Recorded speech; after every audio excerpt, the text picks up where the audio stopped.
اس کے اوپر مجھے لگتا ہے، اب یہ میرا ازمپشن ہے، ٹھیک ہے، اس کا عذاب میری ذات پہ آئے، اینا بزت کر دے ہور کر لوگے تھوڑا جا کیڑی حرج ہے، لیکن بات کہہ دینی چاہیے۔ مجھے یہ لگتا ہے کہ آج کل پاکستان میں کسی اہم عہدے کے اوپر، میں حافظ صاحب کی گال نہیں کہہ رہے، کسی اہم عہدے کے اوپر کوئی ایسی شخصیت براجمان ہے جس نے سٹاف کالج کوئٹہ کے اندر یہ والا تھیسس لکھا تھا کہ پاکستان کے اگر صوبوں کی تعداد بڑھا دی جائے تو اس کے نتیجے کے اندر پاکستان جو ہے وہ آگے، مطلب اس کے اندر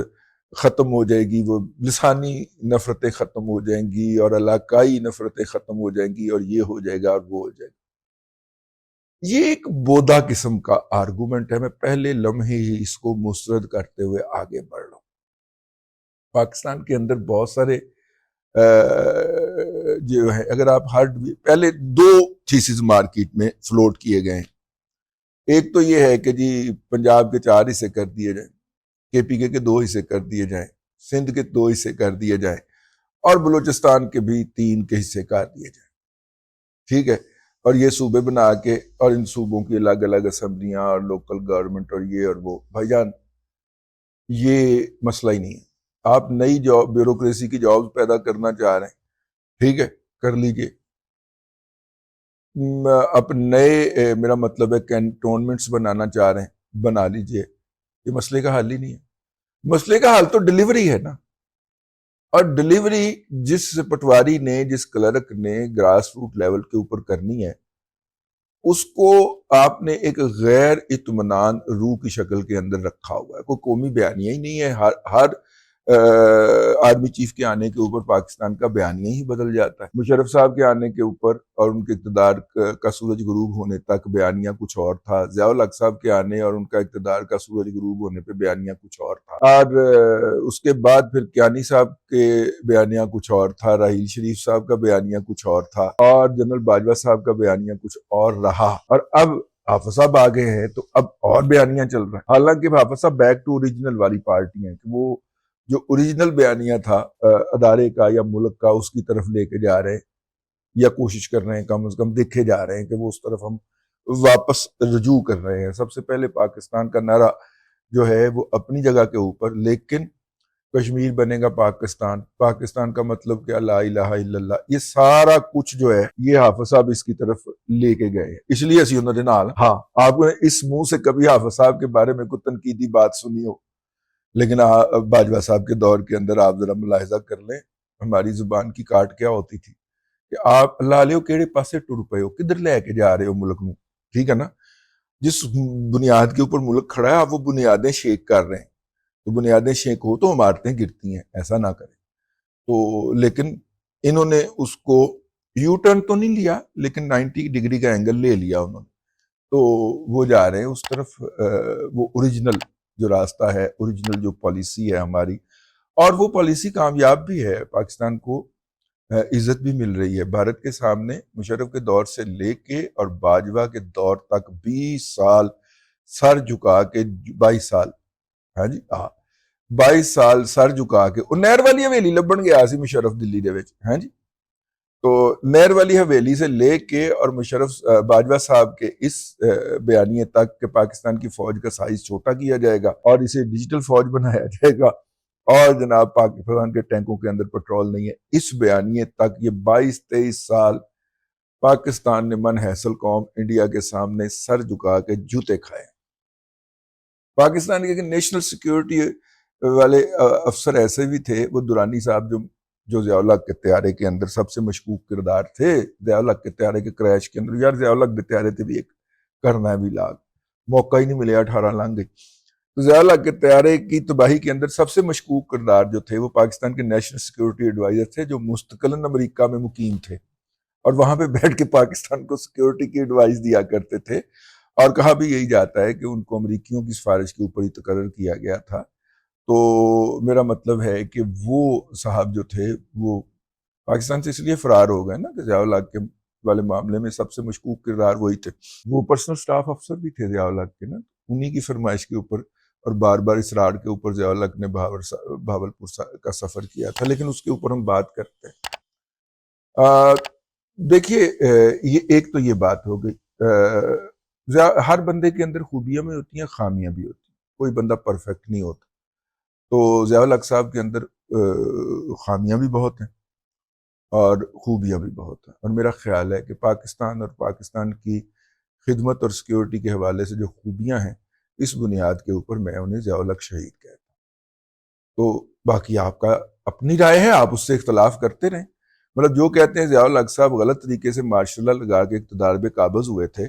وہ بھٹو صاحب کے فالوور ہیں. تو بھٹو صاحب اقتدار میں کیسے آئے تھے بھائی؟ الیکشن تو انہوں نے پورے پاکستان میں لڑا تھا نا، تو اس الیکشن کی بنیاد کے اوپر آدھے پاکستان کے اوپر قابض ہو گئے تھے. تو میرا مطلب سوال جب اٹھیں گے تو پھر دور تک جائیں گے، آگ لگے گی.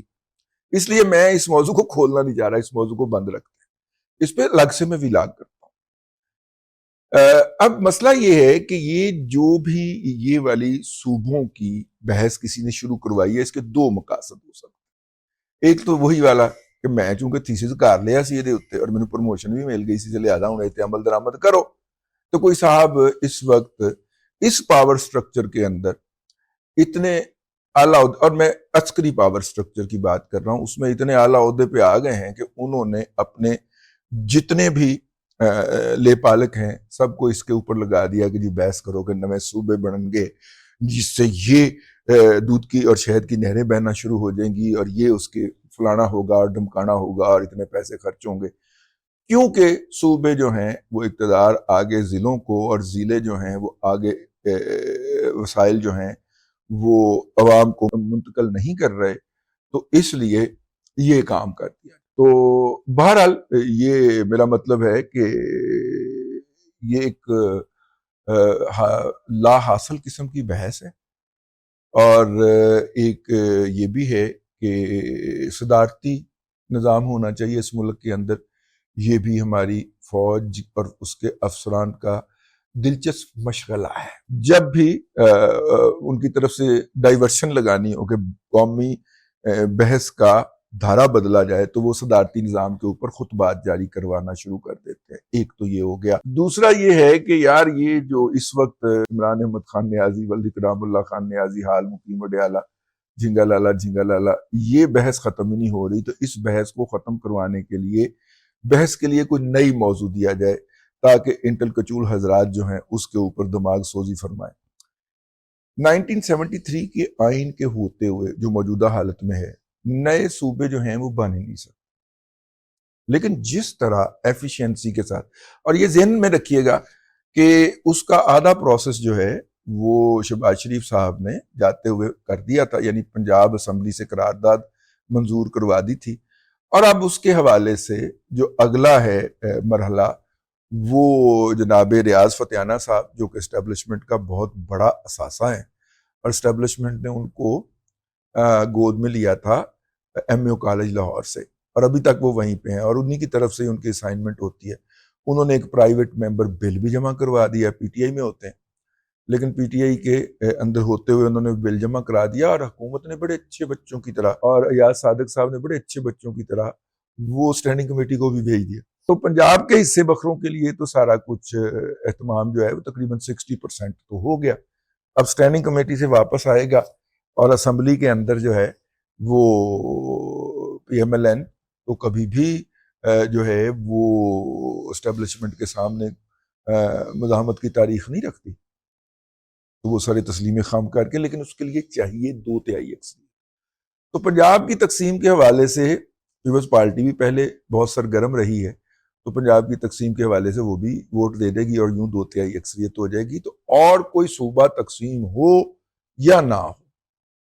پنجاب کی تقسیم کے لیے ہوم ورک پورا ہو چکا ہے. کوئی کہہ رہا ہے کہ اس کے 3 صوبے بنیں گے، کوئی کہتا ہے جی اس کے 4 صوبے بنیں گے. فتیانہ صاحب نے جو فارمولہ جمع کرایا اس کے مطابق 4 بنیں گے. مغربی صوبہ، اچھا دیکھیں ہم جو ہیں اہل ساہیوال جو ہیں، سانو بھی مغربی صوبے چ پا دیا. ماما ساہیوال کتوں کا مغربی صوبہ ہو گیا؟ لیا 350 کلومیٹر ہے اتوں، ٹھیک ہے، اور لاہور جو ہے یا واگا جو ہے وہ 170 کلومیٹر ہے، ٹھیک ہے نا. یہ ساہیوال پاک پتن پنجاب جو ہے، اچھا اگر آپ یہ وہاں پہ جانا چاہ رہے ہیں تو اس کا مطلب ہے آپ لنگوسٹک ڈویژن کرنا چاہ رہے ہیں، لینگویج کی بنیاد کے اوپر، کیونکہ یہاں پہ بھی جانگلی بولی جاتی ہے. تو سرگودا بھی ڈال لیں، بلکہ یہ جو لینگویج ہے یہ حافظ آباد تک بھی آتی ہے، تو حافظ آباد بھی ڈال لیں اس کے اندر، تو مغربی پنجاب تو پھر سب سے بڑا صوبہ ہو جائے گا نا پنجاب کے، اگر اسے بکرے کرنے کی بات آئی ہے. ٹھیک ہے، نہیں ایسا نہیں. دیکھا جائے گا کہ کن لوگوں کا ایسوسیشن کس کے ساتھ ہے اور اس کی نزدیکی کیا پڑتی ہے اور کیا جغرافیکلی وہ پاسبل بھی ہے کہ نہیں. ٹھیک ہے، ہاں اگر اس کا مغربی صوبے کا کیپٹل جھنگ ہوگا یا چوک اعظم ہوگا یا لیا ہوگا ٹھیک ہے، یا بھکر ہوگا، کچھ خدا کا خوف کرے. لیکن بہرحال چونکہ صاحب نے ایک تھیسس لکھ دیا تھا اپنی پروموشن کے لیے اور پروموشن بھی ہو گئی تھی، تو لہذا صاحب چونکہ اب اقتدار کے اعلیٰ منصب کے اوپر فائز ہو گئے ہیں، اس لیے صاحب نے اپنے سارے کھول دیے. اے ہون میرے خلاف سوشل میڈیا تے کیمپین نہ چلوا دینا، مینوں کیڑا فرق پیندا ہے ٹھیک ہے نا. ہاں سر جی مینوں کوئی فرق نہیں پیندا، ٹھیک ہے، میں اس باوجود ایتھے ہی میں نہیں نساں گا. وہ نسنے کے لیے آپ سے کوئی اور فرمائش کرے گا. اب تک کے لیے اتنا ہی، اگلے ولاگ میں پھر حاضری ہوگی. اللہ تبارک و تعالیٰ آپ کو آسانیاں عطا کرے اور آسانیاں خلق خدا میں تقسیم کرنے کی توفیق عطا کرے.